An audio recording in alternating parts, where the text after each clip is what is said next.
This is the end result of a creative project of Andre's. It's a single 120 volt electrical circuit with four 24 volt low voltage circuits built into it. It contains 34 loads, 47 switches, and about 300 different wires, give or take. When everything is lit up, it draws about 3 or 4 amps total. What it is a replica of an apartment building's HVAC control and automation system. This model represents one floor of a building that contains 3 apartments, but the design could be expanded on to fit any number of apartments on any number of building floors. Doing so would obviously require a lot of money and a very large plank of wood. It's designed to accommodate a 2-pipe hydronic heating and cooling system where the same water loop is either heated or cooled depending on the season. Each apartment has its own thermostat, hydronic air handler, and zone valve. Each building floor has its own zone pump and condenser unit with a coaxial evaporator piped into it for cooling. A single boiler provides hot water for all of the space heating and for an indirect domestic hot water tank system. This design requires a manual changeover from season to season to be done by a technician. It also contains a domestic hot water only mode that shuts down heating or cooling, but still allows the boiler to heat up the domestic hot water tank. The cool part about this design is that it was completely creative, and I've never actually seen a commercial building's HVAC automation system before, and I didn't look at any existing drawings or schematics or examples of one in creating it. I mainly figured it out by doing some light Googling, using a basic knowledge of electrical theory and Microsoft Paint. So I'm curious to see how it actually stacks up to the real thing because I have no idea. The thermostats and small fan motors are labeled for the apartments. The fans represent the air handling unit blowers. The lights underneath them represent an open zone valve when they're lit. So we have thermostat for apartment number 1, 2, and 3, air handling units 1, 2, and 3, and the lights underneath them when they're on represent an open zone valve. The black motor represents the floor zone pump. The blue light represents the floor's cooling condenser system. The red light represents the boiler and its circulator pump. The green light represents the domestic hot water tank and its circulator pump. The manual switches are all labeled and fairly self-explanatory. The domestic hot water call represents a demand for hot water in the system. The domestic hot water only mode is an override switch. This switch toggles between heating and cooling mode. And low limit and high limit represent the system's aquastat. This, of course, being the manual on-off switch for the whole system. All right, so this is just going to be a demonstration of how everything works. First, we turn the master switch on. Now, the first thing we'll test here is the fan on settings of each thermostat. Apartment 1, blower fan comes on for continuous fan operation. Same with number 2. Same with number 3. Circ fan works for those functions. Now, if there's a call for domestic hot water in the building, the boiler will come on to heat the indirect water tank, and the water tank will call just as shown. Now I'll demonstrate how the calls for heat work in the building.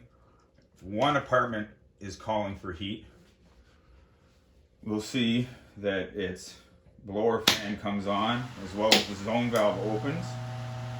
The boiler gets to send a signal to come on to heat the main loop, as well as the zone pump for the floor to come on. So the zone pump is circulating the hot boiler water through the zone valve into the air handler, and through the air is passing across the coil. So now the other apartments are also going to call for heat as well. And we'll notice that the zone valve is open, as well as the fans blow, and the boiler remains active, and the zone pump keeps pumping to the floor. Now, if we did a domestic hot water only mode override, what would happen is the zone pump would shut off, as well as the boiler was shut off for the heating application, like so. So now the heating, the space heating has been disabled, but the boiler will still come on if there's a call for domestic hot water. Turn that back off.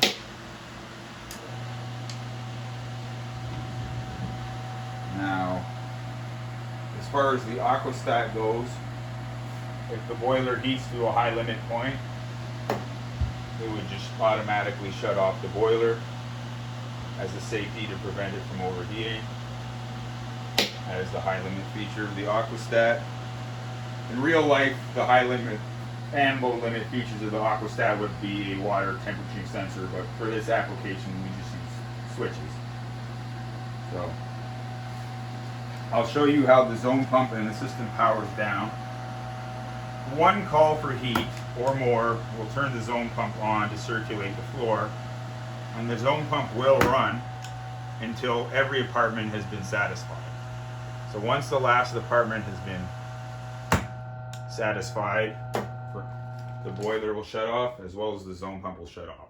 So the zone pump will run until the floor is satisfied. Any one call for heat will trigger it to come on, and they all need to be satisfied for it to come off.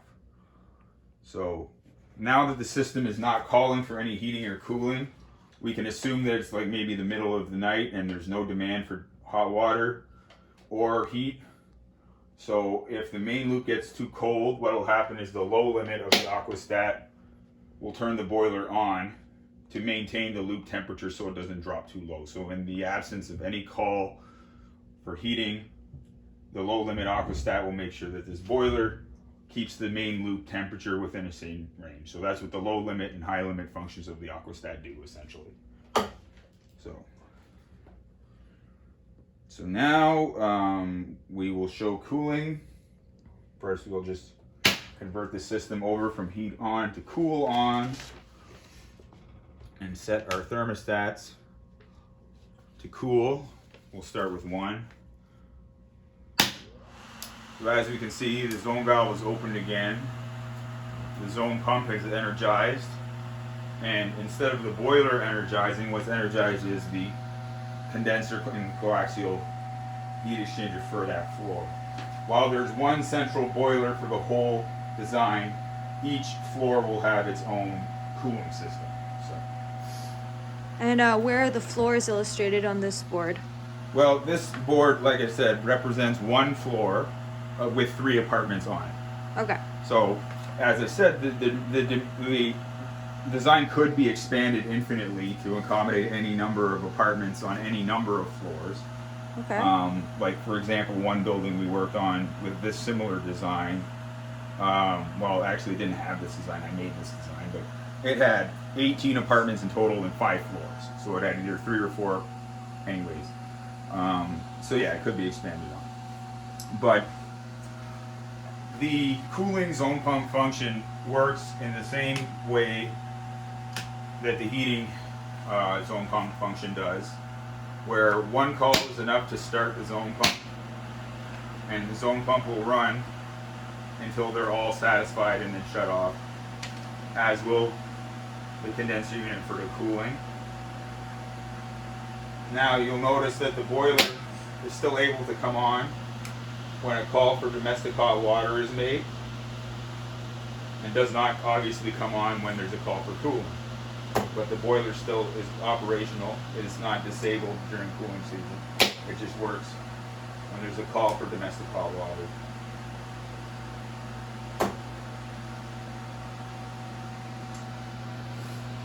Again, if we run a domestic hot water only mode override, shuts off the cooling, shuts off the zone pump, but the domestic hot water still works. And why is that important? Well, the domestic hot water function, I included it in the event that repairs needed to be made in the building. Like, for example, if zone pumps or hydronic repairs need to be made, and you didn't want to disable the boiler entirely you still wanted the hot water system to work while you were doing repairs to the heating system or the Yep. cooling system. It didn't require a total building shutdown. So it's a mode that disables, the zone. For example, if you had to change the zone pump on a building, for example, you could do so without having to shut down the entire building. It just gives you the ability to run the hot water system while doing work to the heating or the cooling system. Also, if this application was used in a setting where there were long shoulder seasons that weren't particularly hot or cold, and you didn't want the heating or cooling season to run at all, you could just disable it. Like if you were in more, not Ottawa's not a good example of that, but other climates. If you had long shoulder seasons without heating or cooling necessary. Cool. Anyways, we'll turn that back off. Now I will just power down the system again, and we'll notice that the zone pump will stop once the last department has been satisfied.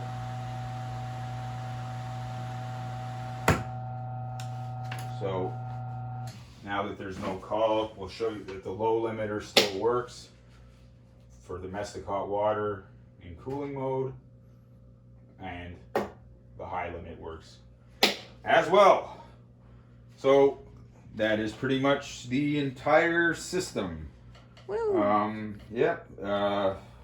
thinking about upgrading it with hydronic components to make it more automated. That is my next thought. I just haven't figured out how I'm going to do that yet, but if I do, I will definitely post a video. And I want to thank Natasha for helping me create this, and any comments, questions, feedback, anything at all would be greatly appreciated. I'm pretty new at this, and I would be excited to hear anything from anyone. Thank you. And with that said, thank you for watching our TED Talk.